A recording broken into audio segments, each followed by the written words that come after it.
ಮುಂದೆ ಹೇಳೋಣ. ಮಹಿಮೆಯ ಅರಸನೆ ನಿನ್ನ ಆತ್ಮದಿ ಆರಾಧಿಸುವೆ, ಪರಲೋಕ ರಾಜನೆ ನಿನ್ನ ನಿತ್ಯವೂ ಆರಾಧಿಸುವೆ.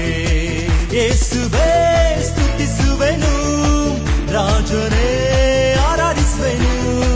ಯೇಸುವೇ ನಿನ್ನ ಸ್ತುತಿಸುವೆನು, ರಾಜನೇ ನಿನ್ನ ಆರಾಧಿಸುವೆನು. ಎಲ್ಲರೂ ಸೇರಿ ಮಹಿಮೆಯ ಅರಸನೆ ನಿನ್ನ ಆತ್ಮದಿ ಆರಾಧಿಸುವೆ, ಪರಲೋಕ ರಾಜನೆ ನಿನ್ನ ನಿತ್ಯವೂ ಆರಾಧಿಸುವೆ.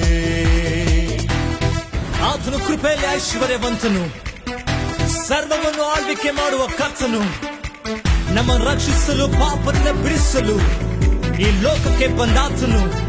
ಆತನು ನಮ್ಮ ಜೊತೆಗಾರನಾಗಿದ್ದಾನೆ. ಆತನ ನಾಮವನ್ನು ಮೇಲೆತ್ತಿ ಆರಾಧನೆ ಮಾಡುತ್ತಾ ದೇವರ ಪ್ರಸನ್ನ